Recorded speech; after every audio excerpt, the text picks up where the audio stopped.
Who are you and what is your connection to the Out at Cambridge study? So I'm Waithera Sebatindira. I'm a former bachelor's and MPhil student at Cambridge.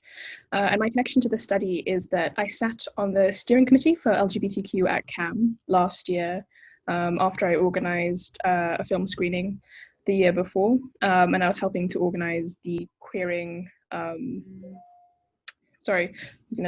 Queer Times conference. What was the study trying to do? So I think it was trying to get an idea of how comfortable students and staff, queer students and staff at the university felt disclosing their identity, and also what was involved in managing, or what is involved in managing that disclosure or non-disclosure, just to get a sense of whether people's experiences at Cambridge are in line with what studies done by organizations like Stonewall, for example, have found about how comfortable people are being out at university. Would you say it succeeded in its objectives? Yeah, I think so. I think seeing the responses from interviews gives a really good sense of how people feel emotionally about their experiences of disclosure. I felt, based on my own experiences at Cambridge and of knowing other queer people at Cambridge, it seemed more or less in line with what I'd seen, although it would have been valid even if it hadn't been. There's a point in the study where they talk about the benefits of a qualitative versus a quantitative study. But I think that this qualitative study is a really good starting point to get more quantitative figures if needed. Why is the Out at Cambridge study important? I think that there's this idea that it goes without saying that Cambridge is a liberal city, a liberal campus, and so there's no need to sort of question whether or not queer people feel welcomed. But I think so many people come from Cambridge from so many different backgrounds with so many different experiences, and it's really important to look at the way Cambridge shapes the development of their experiences as queer people, and to not take it for granted that just because we're in a ostensibly liberal space, which some would argue it isn't in some respects, it's still worth questioning whether queer people feel comfortable, particularly given histories of homophobia that still need to be grappled with today. And I think more broadly, and this is a point that comes up in the study as well, the very act of researching this subject and of being willing to talk about it helps make Cambridge stand out as a place that takes the experiences of queer people seriously and thinks that they're worth studying and improving, because it's not just a study that's looking at the state of things, there are also recommendations. Has the study made a difference at Cambridge? I don't actually know. I can't answer that question directly because I'm not still at Cambridge. I can say that had I seen that report, had I seen that study being done while I had been a student, particularly an undergraduate, I think that would have done a lot to show that the institution as a whole is trying to be better. Because my experience of coming out at uni was sort of more shaped by like involvement in liberation politics, the Students' Union, and that was incredible and really life-changing. But I think it would have enhanced my experience of coming out even more if I could see that the institution itself, not just the radical students, cared. What were some of the findings you found most important or interesting? I think the findings that struck me the most were the ones about how other people's disclosure encouraged other people to disclose, particularly just in terms of people acting as a signal that it's safe to come out in this space.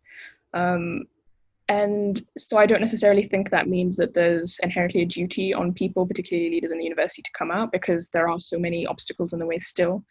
But it was definitely my experience at Cambridge that, before I got there, I didn't really know any queer people and I never really felt safe examining my own sexuality. And then I turned up at the Women's Campaign and everybody there was gay. And suddenly I felt okay, in sexuality. And so I can absolutely see how that would be the case, again, within the institution itself as well, particularly in terms of how the connections the study makes between one's ability to study effectively, to feel safe, and to feel part of a community if they're able to disclose, should they want to disclose, which not everybody wants to do. What are things you think have been left out or underemphasized? I don't know whether left out is the right way to put it because, again, like I keep saying, this is a study that focused on the institution, whereas sort of a lot of student union politics is speaking to and against the institution. So, again, going to my own experience, it was less I was less interested in disclosing to the university as an institution, in supervision, etc., and more interested in exploring my sexuality in like the student politics that I did alongside that. And I know that's a lot of people's experiences. Um, so that could have been people's experiences didn't really come out within the study that much, but I don't necessarily see that as a problem. And um, in my mind, it kind of went without saying, particularly when I see responses from undergraduate students. Do you think the study will have a lasting impact? Yeah, I think so. I think it's the start of like a very long and very necessary conversation. And like I said earlier, I think it's such an important signal to the university, to queer people within the university, that this is something worth studying, that we can't be taking anything for granted. Yeah, I think it sets a really exciting precedent for queer theory and queer research in the university as a whole. Um, and disclosure is always going to form a really central part of what research can take place. Particularly because universities have, of course, historically been sites of queer research, but often in homophobic ways. So I think the idea of queer people being able to be openly out and, claiming queer research for liberatory purposes, or even just for purposes that allow queer people to occupy public space in safer and happier ways, is really great. And I think this study is a really important part of that incoming history. Just to follow up on that, you said the study is a starting point of a necessary conversation to have. Now, if you had to summarize, why is it necessary to have this conversation?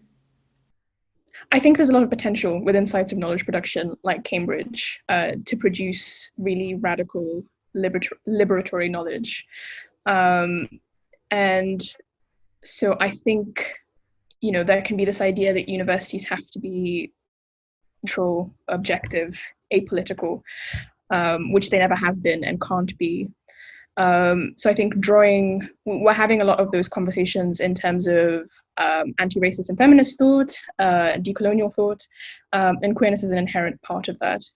So I see the conversation developing in that direction in terms of how can, you have the sort of querying the curriculum series already. How can queerness disrupt our ideas about higher education? How can we go beyond just do queer people feel safe, but like what do queer people have to offer academically, which already the study touches on.